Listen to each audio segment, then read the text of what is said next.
Al-Imam Muslim dalam sahihnya meriwayatkan hadis yang pertama dalam sahihnya, hadis yang masyhur yang dikenal dengan Ummu Sunnah, induknya hadis-hadis Nabi. Ya, seakan-akan seluruh hadis-hadis Nabi terangkum dalam hadis ini, yaitu hadis Jibril. Di mana Jibril alaihissalam datang kepada Nabi sallallahu alaihi wasallam menjelma menjadi seorang manusia, kemudian bertanya kepada Rasulullah, "Ya Rasulullah, akhbirni anil Islam." Ya Muhammad, akhbirni anil Islam. Wahai Muhammad, kabarkanlah kepadaku tentang apa itu Islam. Maka Rasulullah SAW menjawab dengan rukun Islam. Kemudian beliau bertanya lagi, wa akhbirni anil iman. Kabarkan kepadaku tentang iman. Maka Rasulullah SAW menjawab dengan rukun iman yang 6. Kemudian setelah itu Jibril berkata, wa akhbirni anil ihsan. Dan kabarkanlah kepadaku tentang ihsan. Maka Rasulullah SAW menjawab, al-ihsan an ta'budallaha ka'annaka tarahu fa illam takun tarahu fa innahu yarak. Al-ihsan adalah engkau beribadah kepada Allah seakan-akan engkau melihat Allah. Jika kau tidak bisa melihat Allah, fa innahu yarak, maka Allah sungguh melihatmu. Berdasarkan hadis ini para ulama menjadikan agama maratib, bertingkat-tingkat. Tingkatan pertama adalah Islam, tingkatan kedua adalah al-iman, dan tingkatan tertinggi adalah al-ihsan. Secara umum semua kaum muslimin telah masuk dalam derajat yang pertama, al-Islam. Jika dia telah mengucapkan asyhadu an la ilaha illallah wa asyhadu anna Muhammadar Rasulullah, maka telah masuk dalam derajat al-Islam. Tetapi apakah semuanya masuk dalam derajat al-iman? Belum tentu. Oleh karenanya Allah Subhanahu wa taala berfirman dalam surat Al-Hujurat, qalatil a'rabu amanna qul lam tu'minu walakin qulu aslamna. Berkata orang-orang Arab Badu yang mereka baru saja masuk Islam di akhir-akhir perjalanan kehidupan Nabi sallallahu alaihi wasallam, mereka baru masuk Islam. Kemudian mereka berkata, "Amanna, kami telah beriman."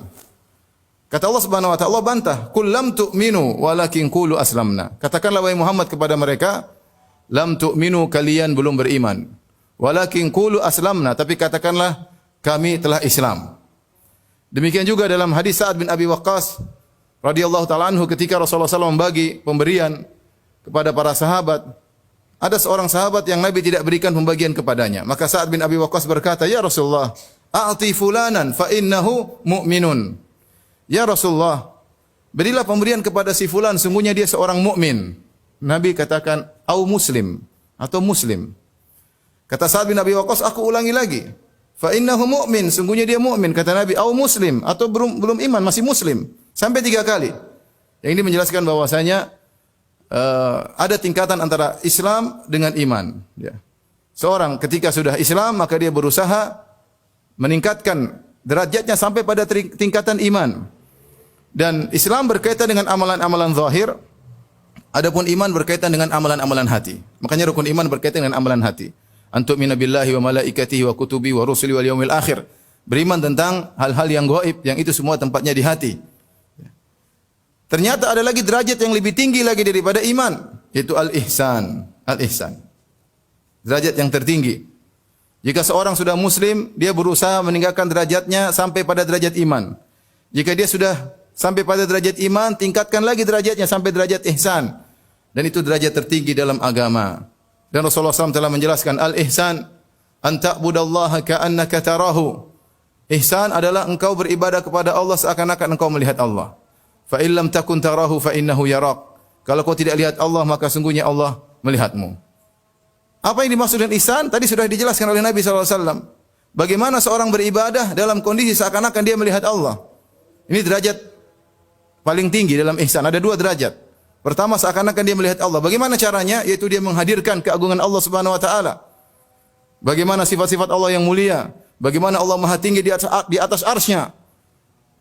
Bagaimana Allahu Akbar, Allah Maha besar. Bagaimana Allah Maha agung. Allah di atas arsy-Nya, Allah bisa mengatur seluruh makhluk yang ada di bawahnya. Dan dia merasakan keagungan Allah Subhanahu wa taala. Dia merasa Allah Maha dekat. Sehingga dia menghadirkan keagungan Allah di hadapan dia. Jika dia tidak mampu, maka derajat berikutnya yang di bawahnya, sungguhnya Allah melihat engkau, menghadirkan muraqabatullah, yaitu merasa selalu diawasi dan dilihat oleh Allah Subhanahu wa taala. Seorang berusaha sampai pada derajat ini karena ini derajat yang tertinggi dalam agama. Ma'asyiral muslimin yang dirahmati oleh Allah Subhanahu wa taala. Karenanya al-ihsan berkaitan dengan Islam dan iman. Seorang tatkala menjalankan Islam disertai dengan kondisi ihsan. Seorang tatkala menjalankan iman disertai dengan kondisi ihsan. Allah Subhanahu wa taala dalam ayat-ayat menggandengkan antara ihsan dengan amal dan iman. Seperti firman Allah Subhanahu wa taala, "Innal ladzina amanu wa amilus solihat, inna la nudhi'u ajral muhsinin." Sungguhnya orang-orang yang beriman dan beramal saleh, sungguhnya kami tidak menyia-nyiakan orang-orang yang berbuat ihsan. Allah berfirman, "Walladzina jahadu fina lanahdiyannahum subulana wa innallaha lama'al muhsinin." Dan orang-orang yang berjihad, berjuang di jalan kami akan bukakan pintu-pintu kami bagi mereka. Wa innallaha lama'al muhsinin, dan sungguh Allah bersama orang-orang yang berbuat ihsan. Kemudian juga Allah Subhanahu wa taala berfirman, "Wa may yuslim wajhahu illallahi wa huwa muhsin." Dan siapa yang mengarahkan wajahnya kepada Allah, menyerahkan wajahnya kepada Allah dalam kondisi ihsan. Jadi maksudnya, bagaimana kita menerapkan ihsan dalam kehidupan kita? Tatkala kita beribadah, antara kita dengan Allah, kita merasa dilihat oleh Allah. Kalau kita merasa sedang melihat Allah, ini yang terbaik tentunya. Menghadirkan keagungan Allah di hadapan kita. Tapi kalau kita tidak mampu, yakinlah Allah sedang melihat kita. Contohnya salat. Ketika kita salat, jangan asal salat. Kita ingin hadirkan derajat ihsan dalam salat kita. Bagaimana caranya? Kita menghadirkan Allah sedang melihat kita. Allah Subhanahu wa taala berfirman, "Wa tawakkal 'alal 'azizir rahim alladzi yaraka hina taqum wa taqallubaka fis sajidin innahu wasami'ul alim." Kata Allah kepada Rasulullah sallallahu alaihi wasallam, "Bertawakkallah engkau wahai Muhammad kepada Allah yang Maha Perkasa dan Maha Penyayang." Bahkan dalam ibadahmu bertawakal. Bukan hanya mencari rizki kita bertawakal. Bukan hanya mencari dunia kita bertawakal. Dalam ibadah, dalam salatmu bertawakallah. Bagaimana caranya? Hadirkan bahwasanya Allah sedang melihatmu. Alladzi yaraka hina taqum. Yaitu Allah yang melihat engkau tatkala kau berdiri untuk salat. Wa taqallubaka fi sajidin, tatkala kau bergerak dalam salatmu, berdirimu, rukukmu, sujudmu, duduk di antara dua sujud, tasyahudmu, Allah sedang melihatmu. Innahu wasami'ul alim, sungguhnya Allah Subhanahu wa taala Maha mendengar dan Maha mengetahui. Nabi sallallahu alaihi wasallam dalam Sahih Bukhari berkata, "Inna ahadakum idza kana fi salat fa innahu yunaji rabbahu." Sungguhnya salah seorang dari kalian kalau dia sedang salat, maka sesungguhnya dia sedang bermunajat kepada Rabb-nya. Apa itu munajat? Munajat itu perkataan yang perlahan di antara dua orang dalam bahasa Arab. Kita sedang salat, Allahu Akbar, kita sedang berbicara dengan Allah, bermunajat, berdua-duaan dengan Allah Subhanahu wa taala. Makanya dalam hadis dalam Sahih Muslim Allah berkata, "Qasamtu salat nisfain." Aku menjadikan Al-Fatihah menjadi dua bagian. Kemudian kata Allah Subhanahu wa taala, "Wa idza qala 'abdi alhamdulillahirabbil alamin." Jika hambaku dalam salatnya mengatakan alhamdulillahirabbil alamin, maka aku berkata, Allah berkata, "Hamidani abdi." Hambaku telah memujiku. Bayangkan. Kita ngomong Allah balas, kita ngomong Allah balas. Kita sedang bermunajat. Wa idza qala Ar-Rahmanir Rahim. Jika hambaku mengatakan Ar-Rahmanir Rahim, maka Allah berkata, "Majjadani abdi." Sungguhnya hambaku telah mengagungkan aku. Wa idza qala Maliki Yaumiddin. Jika hambaku berkata Maliki Yaumiddin, yang menguasai hari pembalasan, Allah berkata, "Asna alayya abdi." Sungguhnya hambaku telah menyanjungku. Maka seorang ketika salat untuk menghadirkan derajat ihsan, dihadirkan itu semua. Ingat pesan-pesan Nabi sallallahu alaihi wasallam bahwasanya kita sedang berhadapan dengan Allah Subhanahu wa taala. Ini contoh kita menghadirkan ihsan dalam ibadah kita. Ibadah antara kita dengan Allah Subhanahu wa taala. Dalam segala hal, kita baca Quran, kita salat malam, ya. Kita berpuasa, hadirkan Allah sedang melihat kita. Kemudian bagaimana kita menghadirkan ihsan dalam kegiatan sehari-hari? Ibadah bukan terbatas pada hubungan kita dengan Allah. Hubungan kita interaksi dengan manusia lain juga ibadah. Bagaimana ketika Anda sedang memberi sumbangan kepada orang lain? Anda hadirkan ihsan. Ya Allah, ini sumbanganku aku berikan kepada si fulan. Aku tidak mengharap pujiannya. Ya, yang penting engkau sudah melihat aku telah memberikan kepadanya. Hadirkan Allah sedang melihat Anda ketika Anda menyerahkan sumbangan kepada orang miskin. Allah sedang melihatku. Allah sedang melihatku. Ketika Anda sedang berbakti kepada orang tua, Anda berusaha payah, mungkin harus bersafar ke tempat jauh untuk menyinggung orang tua. Anda hadirkan dalam perjalanan saya, Allah sedang melihat saya menuju orang tuaku. Hadirkan, itu namanya ihsan dalam berinteraksi dengan masyarakat. Dan itu pahalanya besar. Kita tahu pahala bertingkat-tingkat.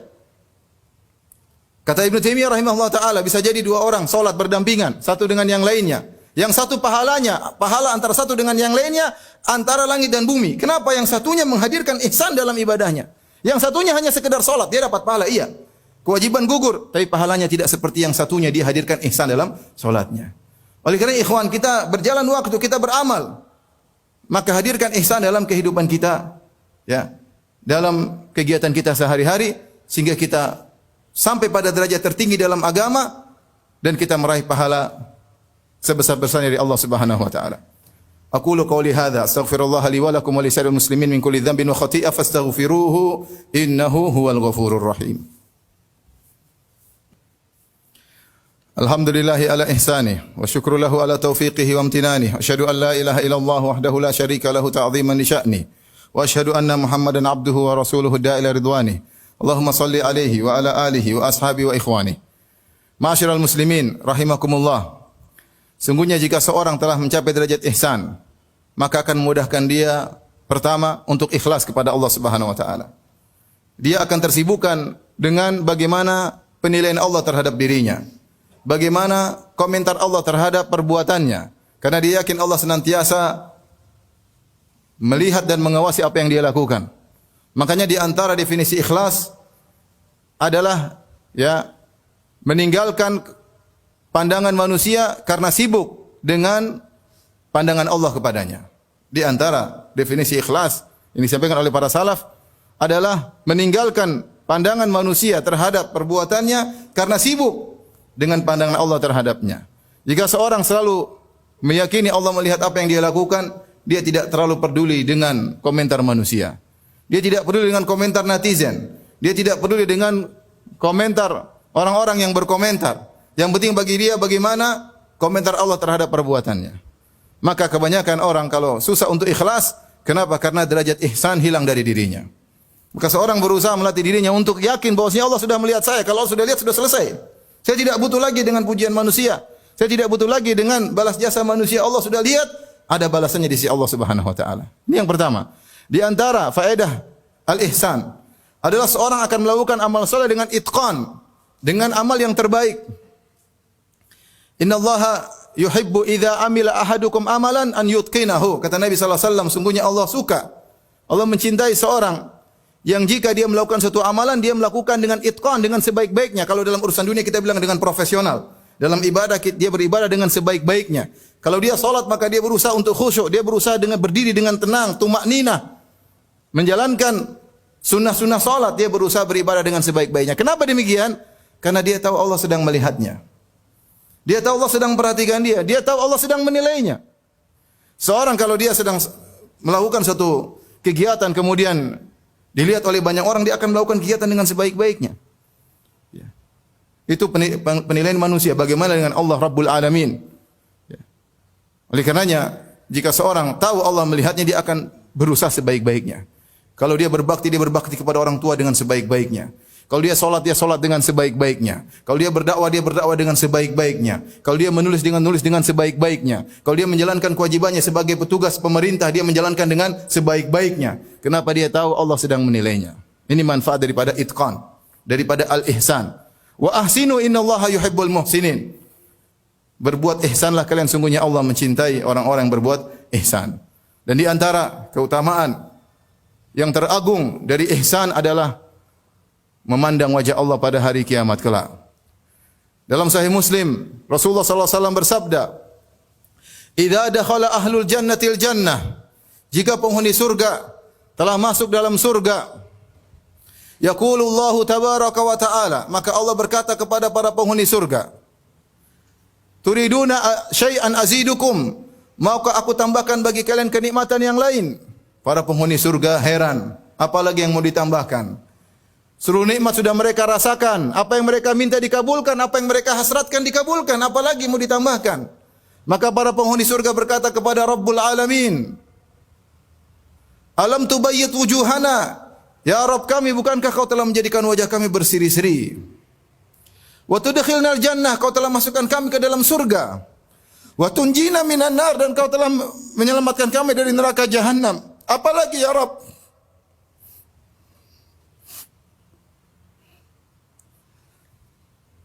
Maka Allah Subhanahu wa taala berkata, Nabi sallallahu alaihi wasallam bersabda, "Fayakshiful hijab." Maka Allah mengangkat hijabnya. "Fama u'tu syai'an ahabba ilaihim minan nadhari ila rabbihim." Maka tidaklah mereka diberikan kenikmatan yang terindah, yang terbaik seperti melihat wajah Rabb mereka. Kemudian Nabi sallallahu alaihi wasallam bacakan firman Allah, "Lilladzina ahsanul husna wa ziyadah." Bagi orang-orang yang melakukan ihsan, mereka mendapatkan surga, al-husna wa ziyadah, dan tambahan yaitu melihat wajah Allah Subhanahu wa taala. Kata Imam Ibnu Rajab Al-Hambali dalam kitabnya Jami'ul Ulum wal Hikam, beliau berkata, kenapa? Al-jaza' min jinsil amal. Balasan sesuai dengan perbuatan. Ketika di dunia dia beribadah, berusaha seakan-akan melihat Allah dan dia yakin Allah sedang melihat dia, maka balasannya dia akan melihat Allah pada hari kiamat kelak, dan itu adalah puncak dari kenikmatan di surga. Bahkan Imam Ibnu Qayyim rahimahullah dalam kitabnya Hadil Arwah ila Biladil Afrah mengatakan, jika penghuni surga melihat wajah Allah, maka mereka akan lupa dengan seluruh kenikmatan yang sedang mereka rasakan.